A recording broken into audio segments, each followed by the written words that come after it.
이스라엘의 왕은 누구인가? 라는 제목으로 함께 은혜 나누고자 합니다. 사실 오늘 말씀의 제목에서 질문으로 제목을 드렸지만 아시죠? 이스라엘의 왕은 바로 예수 그리스도십니다. 또 하나님이시며 또 성령님이시고 삼위일체 하나님이시죠.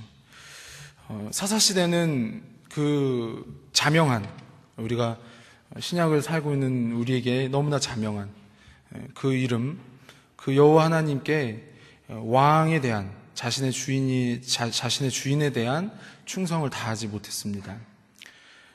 우리가 잘 아는 속담 가운데 사공이 많으면 배가 산으로 간다라는 말이 있죠. 여러 사람이 저마다 자기 주장을 하면 배는, 사실 배가 물로 가려고 강가나 바다로 가려고 만든 건데 이제 산으로 간다는 얘기죠. 주관하는 사람이 없이 여러 사람이 자기의 주관만 내세우면, 자신의 의견만 내세우면 일이 하나라도 제대로 이루어지지 못한다는 속담인데요. 구약의 이스라엘 사사시대가 그랬습니다.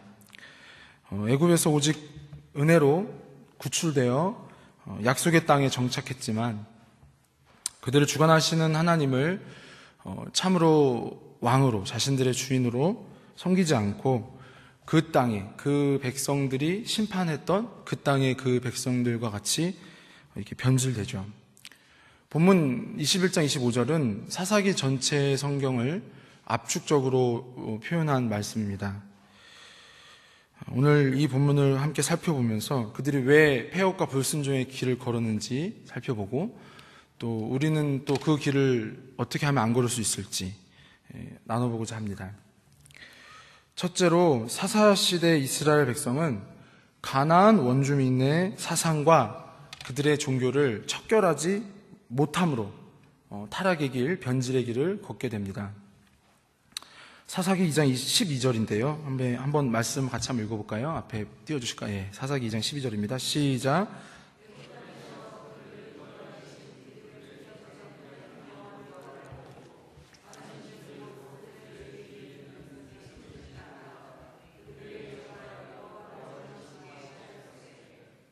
아멘. 복임이라는 이제 사건인데요.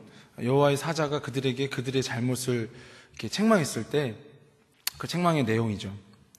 여호와를 버리고 다른 신들, 곧 그들의 주위에 있는 백성의 신들을 따라 애굽에서 자신들을 구출한 그 신실하신 하나님께 충성을 하지 않고 그 땅에, 가나안에 있는 원주민들의 사상과 종교에 이렇게 경도된 문제를 얘기하죠. 하나님은 그들을 그 땅에 들이실 때 그 땅의 백성들과 그들이 섬기는 우상들을 몰아내라고 명령하셨습니다.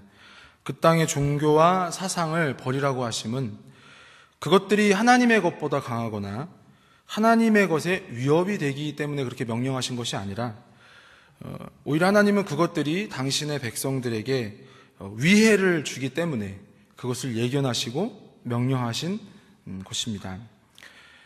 대표적으로 레위기 20장에 보면, 찾아보진 않겠지만 반드시 처결해야 할, 반드시 제거해야 할 죄라고 이렇게 명명된 장에 보면 레위기 20장에 있는 내용 중에 접신한 자, 남의 아내와 간음한 자, 근친상간하는 자, 수간하는 자 등이 나옵니다.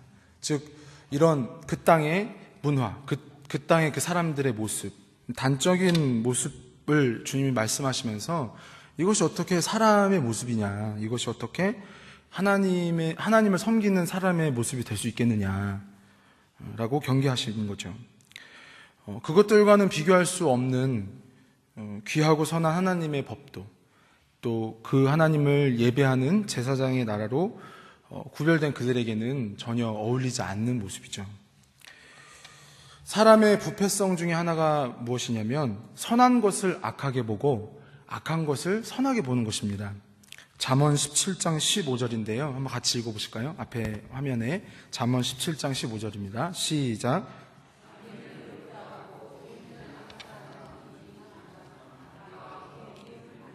네, 잠언 17장 15절에 악인을 의롭다 하고 의인을 악하다 하는 것, 이것은 오늘날 포스트 모더니즘, 도덕적 상대주의를 얘기하고 있습니다. 내가 볼 때 선한 것이 선한 것이고 내가 볼 때 악한 것이 악한 것이죠. 내가 모든 가치 판단과 도덕 기준에 결론을 내릴 수 있다는 거죠. 내가 모든 대상과 내가 겪는 모든 상황에 기준이 되고 판단할 수 있는 권위가 있다고 여기는 거예요. 그러나 여러분, 이것이 우리가 잘 아는 사사시대의 영적인 어두움을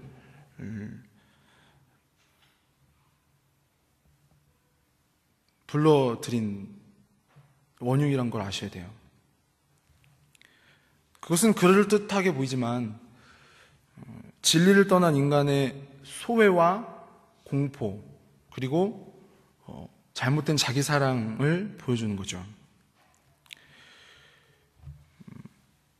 소아들이 애정 결핍을 겪게 되면 청소년기나 어른이 돼서도 잘못되게 다른 사람과 비교의식에 시이 빠진다고 합니다. 다른 사람과 자기를 비교하고 또 스스로 자기를 망치는 선택을 고집스럽게 한다고 하죠. 내 인생이니까 내가 알아서 한다는 거예요. 하지만 그 이면에는 그 애정 결핍에 기인한 자기 소외, 자기에 대한 올바른 정체성이 정립되지 않은 거로 끊임없는 피해망상이나 비교의식에 따라 살아가는 거죠. 이것은 비단 소아 청소년 심리학에만 해당되는 말이 아닙니다. 성도가 하나님의 사랑으로 충만해야, 하나님의 위로를 받아야 이러한 잘못된 세상에 견주는 습관을 버리게 되죠. 바울은 이 길이 너무나 귀하기 때문에, 예수 그리스도를 아는 것이 너무나 고상하기 때문에 여타의 것을 배설물과 같이 여긴다라고 고백하고 있습니다. 여러분은 지금 이 세상이 만들어지기 전에 하나님의 택함을 받아 이렇게 그리스도의 공로로 한 무리를 이루어 천성을 향해 나아가고 계십니다. 그럴 때 여러분이 이 부르심 밖에 있는 세상의 것들, 오늘 본문으로 견주어 보면 그 가나안의 이제 원주민들의 생활상이죠. 그들의 가치관이죠. 바울은 그것들을 배설물로 표현했는데 우리는 하나님의 사랑과 진리 가운데 올바른 기준을 가지고 그렇게 그것들을 여겨가기를 원합니다. 그것들을 내가 더 취하지 못해서 그것들에 내가 뭔가 동떨어진 사람 같아서 그런 잘못된 소외감을 느끼지 않기를 바랍니다. 우리는 이 부르심은요, 고독한 부르심인 거예요. 여러분 그거 아시죠? 예수님은 당신이 사랑하시는 12제자에게까지도 소외를 당하신 분이에요. 그러면 우리가 이 믿음을 지키기 위해 세상에서는 때로는 홀로 외톨이가 되는 일을 감수하여야 한다는 말씀이죠. 어떻게 그것이 가능합니까? 그리스도가 그 겟세마네 동산에서 기도하실 때 우리는 그 땀방울이 핏방울과 같이 맺히도록 간구하신 것을 떠올려 볼 수 있어요.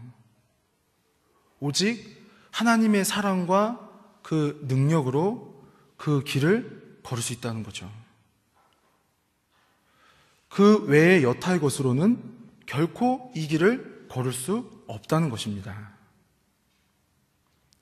단순히 오늘 사사시대의 그 부패상을 보며 아유 저들은 왜 저럴까 하시며 말씀을 받지 마시고 내가 더욱 주님의 사랑에 주님의 위로에 더 충만하게 붙잡혀 살기를 소원하는 시간이 되기를 원합니다. 그러야만 걸어갈 수 있는 길이라는 거예요.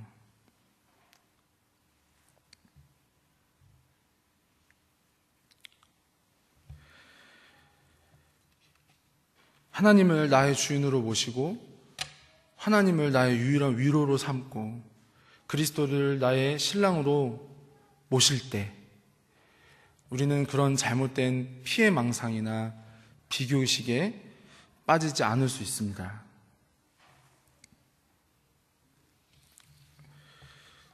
이사야 49장 15절에 보면 그 부모의 사랑보다 더 큰 사랑을 주님이 얘기하셔요. 한번 같이 읽어보실까요? 이사야 49장 15절입니다. 네, 시작.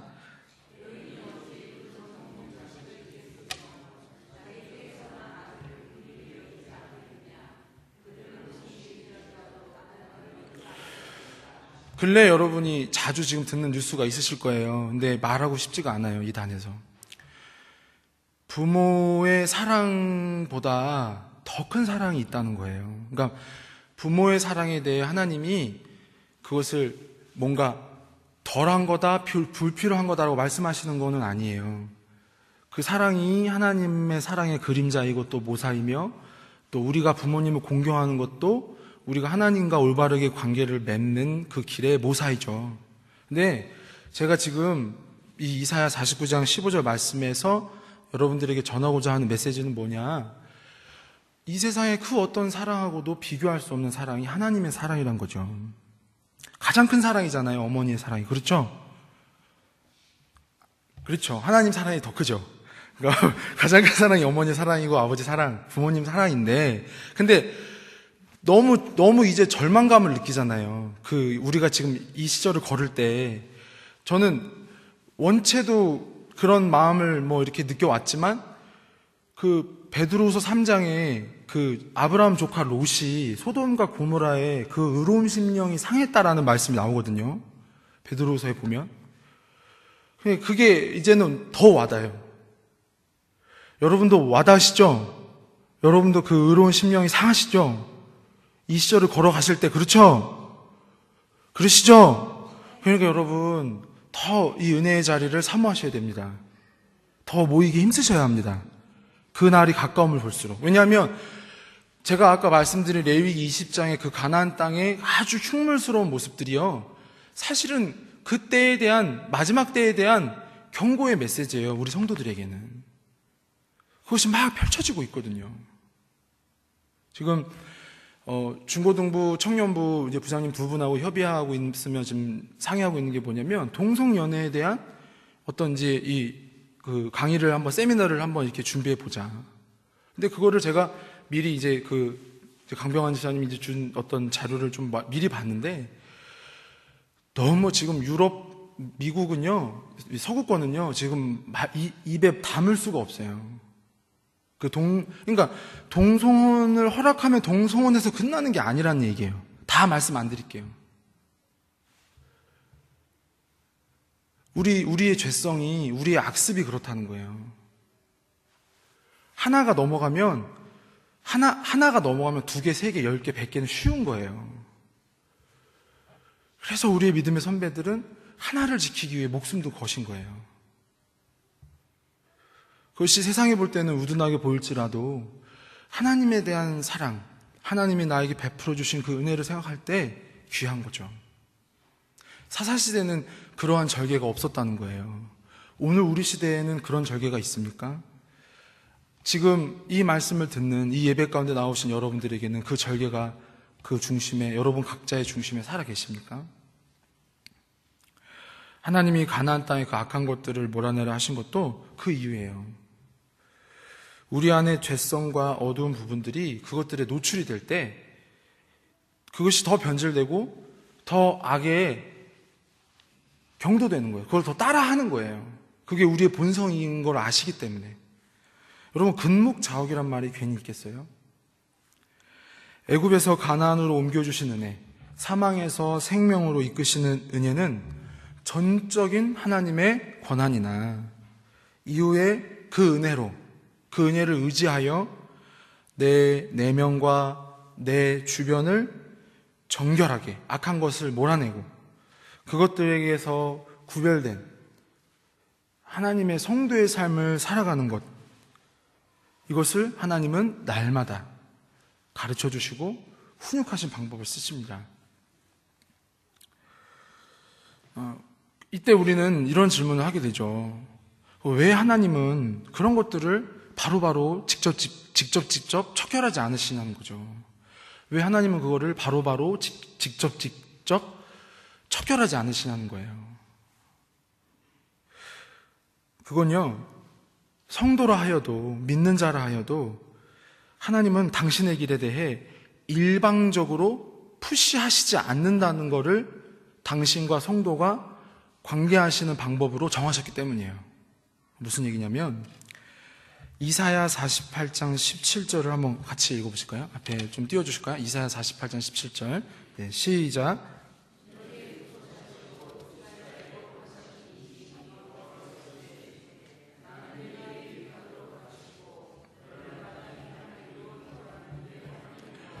아멘. 여러분, 여호와입니다. 그가 그 언약의 백성에게 처음 하나님의 사람 모세에게 나타낼 때 나는 여호와라 이렇게 얘기를 하세요. 구원하시는 하나님, 언약에 신실하신 하나님, 우리를 죄와 악 가운데서 빼주시는 하나님, 건져주신 하나님, 믿으십니까? 그의 이름은 나는 나다예요. 나는 나다. 그러면 그의 존재와 그의 일하심에 대해 우리는요, 경외함으로, 외경함으로, 두려움으로 보는 거예요. 그럴 때 우리를 구원하시는 그 의를 주심의 일에 대해서는 그럴지라도 그 의를 주신 이후에 그와 관계를 맺어가는 성도의 삶 가운데 성화를 이뤄가신 일 속에는요, 하나님이 어떤 방법을 쓰시냐? 한번 따라해볼까요? 설명하시고 깨우쳐 주시는 것. 이거를 꼭 잊지 않으시면 좋겠어요. 그러니까 은혜 받는다는 게 뭐예요? 하나님이 나를 설득해 주시는 거예요. 할렐루야. 은혜 받았다는 게 뭐예요? 나는 전에 그게 죄인 줄 몰랐어요. 나는 전에 그게 무례하고 나쁜 모습인지 몰랐어요. 근데 말씀을 듣고 같이 기도에 참여하고 성례에 참여하고 그렇게 은혜를 받다 보니까 이게 잘못이었구나. 할렐루야. 이것이 더 많아지면 좋겠습니다. 지금 이제 여러분 삶에서 요만큼이다 그러면은 얼마큼 더 이만큼 더 막 이렇게 막 넘치도록 이렇게 많아지시면 좋겠어요. 은혜 받았다는 건 그거예요. 내가 깨우침을 받았다는 거예요. 내 눈이, 내 마음이 밝아졌다는 거예요. 근데 그게 의로움을 주실 때는 홍해도 가르시고 바위도 쪼개시고, 의로움을 주실 때는, 의를 나타내실 때는, 그의 존재를 나타내실 때는, 그의 능력을 나타내실 때는 굉장히 강력하게 역사하시죠. 어떻게 그걸 빼내요? 마귀가 딱 옥죄서 사슬에 매는 죄인을 어떻게 빼내요? 한 번에 주님이 단번에 빼시는 거죠. 그의 의로서, 그의 십자가의 권세로서. 할렐루야. 근데 하나님 그 이후에 의로움의 관계 속에 들어온 교제에 있는 자녀들은 계속 설명하시는 거예요. 왜 그러냐, 얘야. 왜 그러냐. 왜 남의 아내를 탐하냐. 자꾸 얘기를 하시는 거예요. 십계명, 여러분 계명을 보세요. 얼마나 선언적이면서 또 얼마나 우리 마음이 고개가 끄덕여져요. 한번 고개 끄덕여 보세요. 할렐루야. 내 부모를 공경하라. 그러면 많이 계명 있지만 내 부모를 공경하라. 그럼 고개 끄덕여지죠. 은혜예요. 이게 마음의 변화예요. 그렇지, 내가 일주일에 한번 전화라도 드려야 될 텐데 내가 못했네, 죄송하다. 그게 은혜죠. 의가 없는 사람은 자기 의란 말이에요. 자기가 효자인 줄 알고 자기가 잘난 줄 안단 말이에요. 자기가 나 같은 효자가 어딨어 막 그래요. 그런 사람은 그냥 밉죠. 그런 게 어딨어요. 다 은혜죠. 하나님이 우리에게 선한 것을 알려주시고, 할렐루야, 의를 알려주시고, 의를 따라 살도록 설득하시고, 설명하시고, 깨우치시고, 우리가 전에 죄인지 알지 못했으나 이제는 은혜 받고 예배 가운데 나와서 하나님의 말씀을 들어보니까 이것이 옳은 거였구나, 내가 잘못된 길이었구나, 더 풍성해지길 원합니다. 하나님은 선한 것이라도 우리에게 일방적으로 막 강요하시는 면이 아니라 설명하시고 깨우쳐 주시는 방법을 선호하신다는 거죠. 악한 것을 다룰 때도 먼저 그것이 왜 나쁜지를 알려주시고, 그것을 성도가 은혜로 깨달아 하나님의 인도하신 가운데로 더 들어가기를 원하시는 거예요. 하나님은 믿는 자를 자신과 인격적인 관계를 맺고 있는 자로 여기십니다. 믿으십니까? 존귀한 자죠. 이사야 43장에 이스라엘을 뭐라고 말씀하시냐면 내가 너를 보배롭고 존귀하게 여긴다 하십니다. 여러분 믿으십니까? 여러분 한 사람 한 사람은 하나님께 보배롭고 존귀한 존재인 줄 믿습니다. 그럴 때 내가 보배롭고 존귀한 존재로서의 내면과 의식과 가치관과 언행에 관심을 가져야죠. 근데 이제 관심을 잘 못 갖잖아요, 우리가. 그죠? 그런 거 관심을 잘 못 갖잖아요. 아직도 여전히 가나안의 그런 문화와 가나안의 모습이 자꾸 곁눈질이 되잖아요. 그러니까 하나님이 사사도 보내시고 선지자도 보내시고 할렐루야 말씀을 보내셔서 계속 그 길에 들어오도록 얘기하시는 거죠. 요한복음 15장 15절인데요. 한번 같이 읽어보실까요? 요한복음 15장 15절입니다. 시작.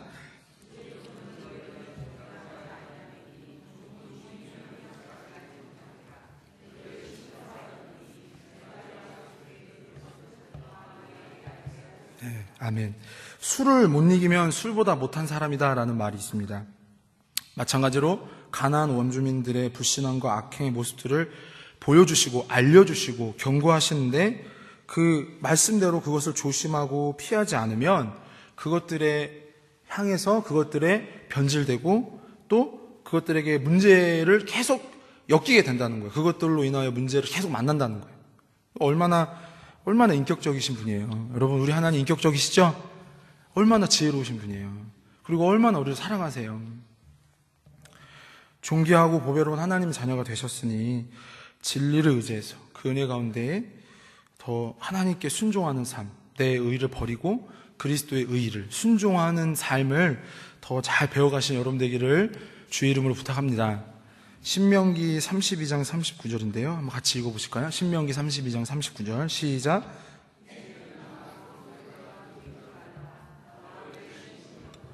나는 죽이기도 하며 살리기도 하며 상하게도 하며 낫게도 하나니 내 손에서 능히 빼앗을 자가 없도다. 아멘.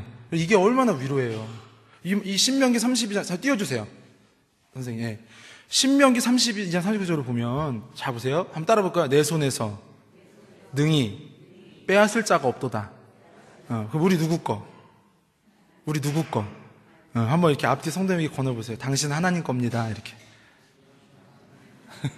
얼마나 귀해요. 우리 누구 거예요? 하나님 거. 하나님의 기업이라고 합니다. 하나님의 소유. 얼마나 좋아요. 그렇죠? 죽음의 창수가 나를 위협해 와도 나는 두렵지 않아요. 세상에 막 문제가 와도 나는 걱정하지 않아요. 왜요? 그 문제보다 죽음보다 크신 하나님. 할렐루야. 그러니까 순종의 도를 배우셔야 된다는 거예요. 그러니까 의를 입었으면 그것을 믿으시면 순종의 도를, 그리스도의 도를, 제자 도를 걸어가셔야 한다는 거죠. 이것이 사사시대의 그 어두운 면이 왜 이렇게 발생되는지에 대한 첫 번째 원인이에요. 두 번째는요, 이렇게 말씀을 전한 저로서도 참 두려운 명제이긴 한데, 그래도 본문이 그걸 가리키니까. 사사시대 이스라엘 백성들의 신앙을 바로잡으려 세워진 레위 지파가 본 역할을 감당하지 못함으로 이렇게 문제가 커졌어요. 우리 그 학창 시절의 노래 동요 중에 등대지기라는 노래 있습니다. 부르진 않을게요. 지금 이제 찬송가도 아니고 얼어붙은 달 그림자 물결 위에 비치며 한겨울에 거센 파도 모으는 작은 섬 생각하라 저 등대를 지키는 사람이. 근데 여기 또 거룩하고가 나와요. 거룩하고 아름다운 사랑의 마음을 성도가 지었나 이건 모르겠는데 여기 그 등대지기를 그 헌신하는 그 모습을 거룩하다라고 얘기하는데 그냥 세속적인 거룩이 있죠. 요는 이거예요. 부둣가의 등대는 칠흑같이 어두운 밤이나 해무가 뒤울 때 이렇게 빛을 비춰줘서 배가 안전하게 이렇게 항구에 도다르도록 도와주죠. 하나님은 이스라엘을 애굽에서 구출하시고 그 광야에서 율법과 성막이라는 은혜의 방편을 세워주십니다. 하나님의 백성으로서 이 땅에 어떻게 살아가야 하는지 알려주시고 또 율법이 그와 같죠. 그리고 그 도에서 좀 넘어졌거나 실패했을 때 다시 하나님과 교제하며 그 관계를 회복할 수 있는 제사, 성막의 제도를 주십니다. 그리고 이것들이 율법과 성막, 율법과 그 제사가 제 기능을 하도록 여호와는 12지파 가운데 한 지파 레위를 따로 세우십니다. 레위는 하나님의 성막 봉사와 율법을 통해 이스라엘 백성을 한번 따라볼까요? 계도하는 사명. 네, 그 계도하는 사명. 그러니까 밝게 알려주고 가르치고 이끄는 사명을 말해요. 계도하는 사명을 레위에게 주십니다. 말라기 2장 6절 7절인데요. 제가 일부러 현대어 성경으로 제가 이렇게 인용했어요. 한번 같이 읽어보실게요. 현대어 성경입니다. 좀 길어요. 시작.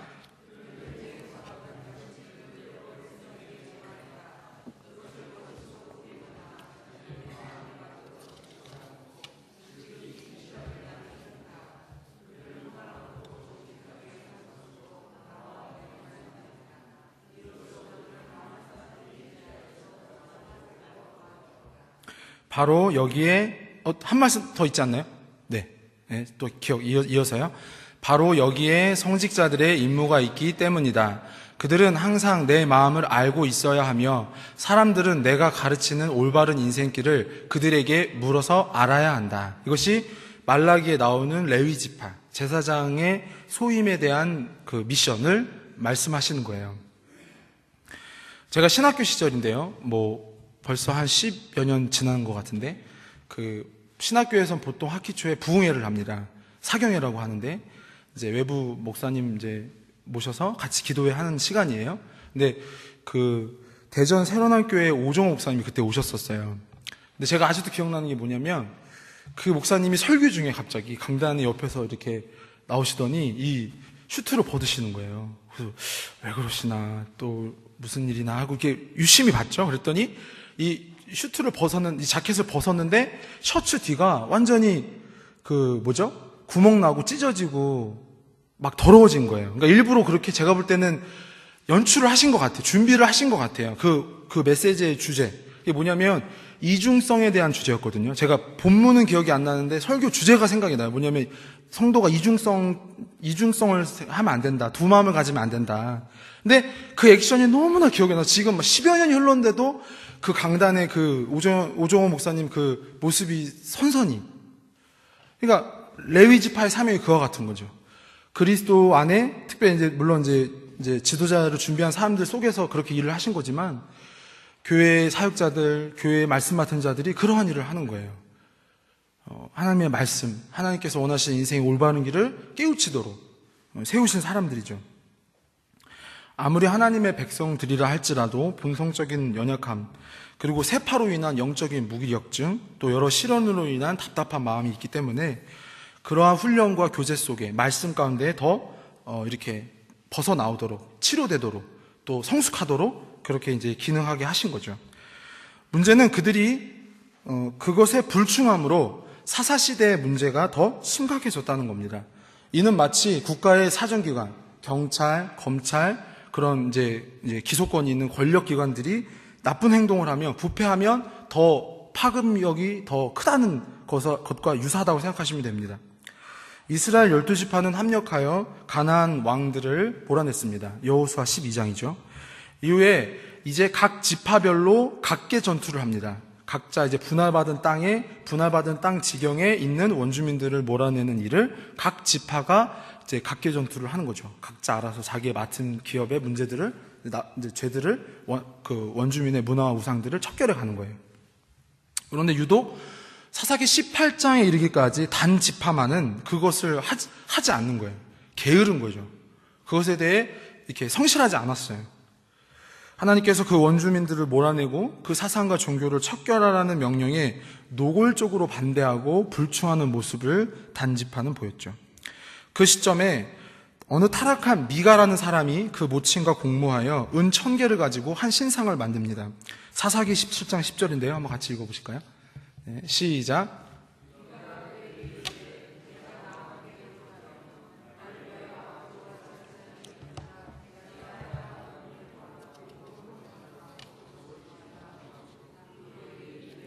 네, 이것이 잠깐 띄워주시고요. 이것이 바로 뭐냐면 종교 지도자들, 영적인 리더들이 항상 경계해야 할 물질적 타락입니다. 맘모니즘이죠. 이게 뭐냐면 미가라는 사람이 은 1000개로 모친과 이렇게 신상을 만들고, 그럼 이 신상을 관리할 뭔가 이렇게 어떤 직분자가 있어야 되지 않겠느냐 할 때에 유리방황하는 이 레위 집 한 사람을 데려다가 회유를 하는 거죠. 여기 우리 집에 이 우상이 있는데 여기 우상을 관리하는 사람이 되라. 그러면 내가 돈도 주고 우복도 주고 챙겨주겠다.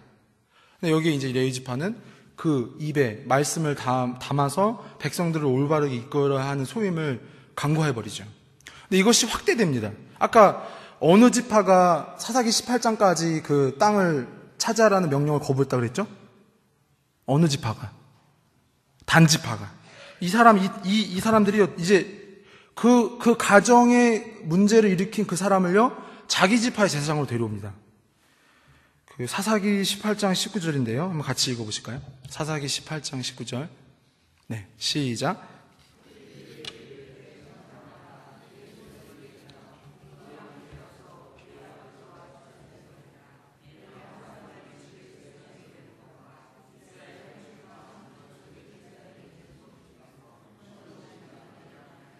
이것을 압축하면 뭐예요? 이기주의와 집단 이기주의에 동조하는 지도자입니다. 이기주의와 집단 이기주의에 동조하는 지도자.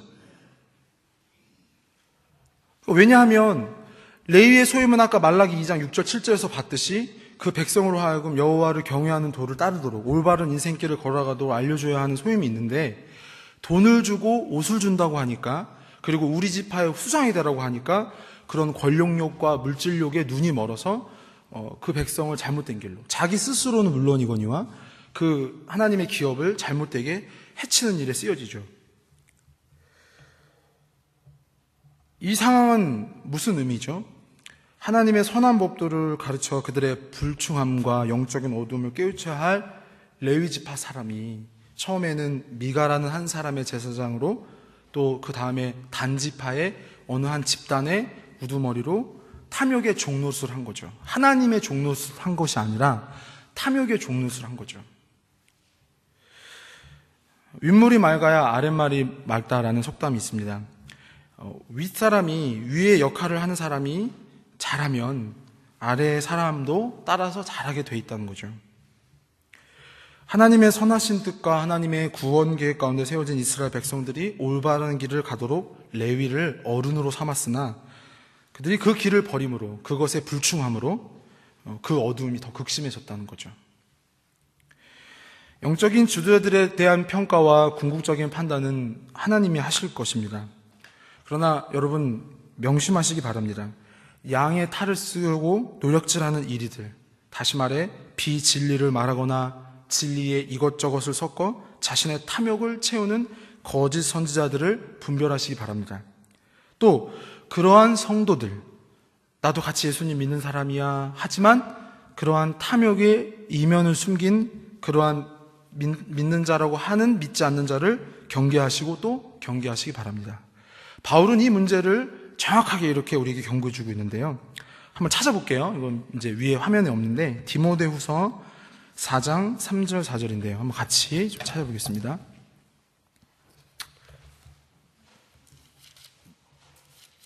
이제 말씀의 결론에 이르렀어요. 디모데후서 4장 3절 4절입니다. 디모데후서 4장 3절 4절 두 절 같이 한번 읽어보시겠습니다. 시작. 때가 이르리니 사람이 바른 교훈을 받지 아니하며 귀가 가려워서 자기의 사욕을 따를 스승을 많이 두고 또 그 귀를 진리에서 돌이켜 허탄한 이야기를 따르리라.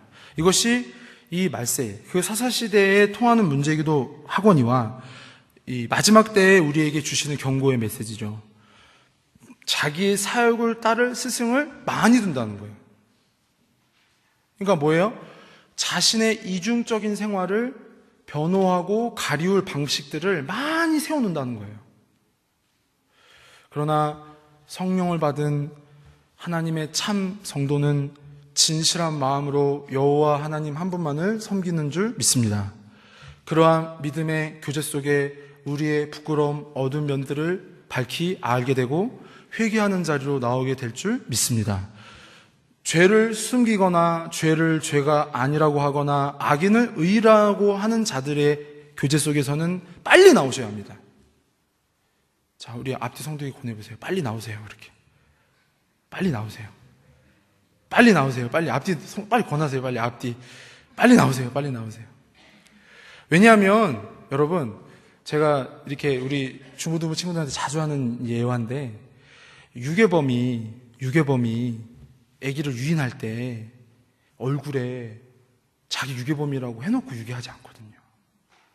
자기 얼굴에 막 그 김수현 씨 같은, 막 김혜수 씨 같은 얼굴로 나 엄마랑 나 네 아빠랑 너무 친해. 그러니까 왜 이단이고 왜 사입이냐? 너무 그럴듯한 거예요. 너무 그럴듯해서 이단이라고 하고 사입이라고 하는 거예요. 다 똑같은데 딱 끝자락만 다른 거예요. 너무 유사한 거예요. 너무 사이비가 뭐냐? 너무 유사하다는 거예요. 진리의 검을 들으시기 바랍니다. 믿음의 방패를 주시기 바랍니다. 반드시. 이거는 우리 생명에 관한 일이기 때문에. 바울은요, 이것에 대해서 얼마나 엄한 말을 하냐면, 인사도 하지 말라. 또 한두 번 권계했는데 듣지 않으면 아른 채 하지 마라 그래요.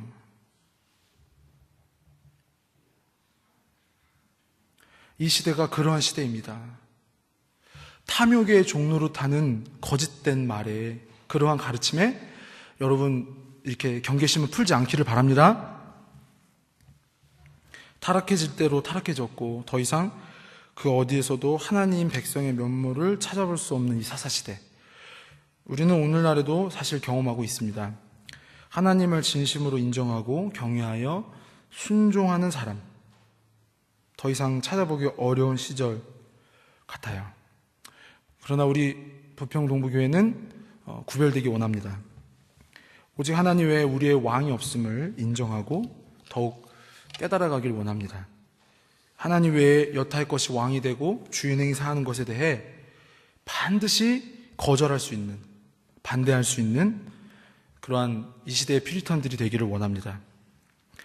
그들의 폐역과 악행을 미워하시기 바랍니다. 그것들에게서 나를 구해주시기를 기도하시기 바랍니다. 이제 말씀을 맺겠습니다. 예수 그리스도가 빌라도에게 신문을 받으실 때 빌라도가 묻습니다. 네가 왕이 아니냐? 그때 주님은 이렇게 그에게 말씀하시죠. 한번 읽어보실까요? 요한복음 18장 37절인데요. 네, 앞에 한번 좀 길지만 한번 같이 읽어보겠습니다. 시작.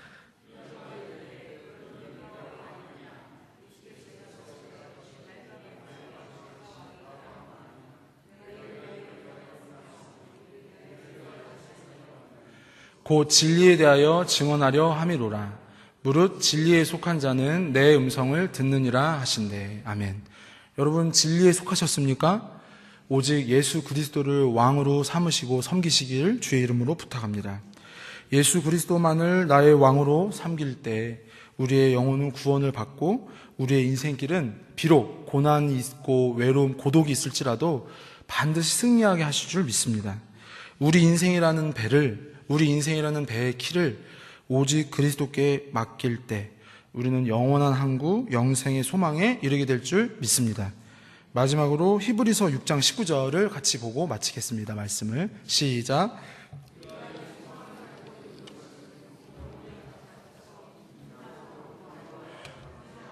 네, 한 번 더 같이 읽어볼게요. 시작.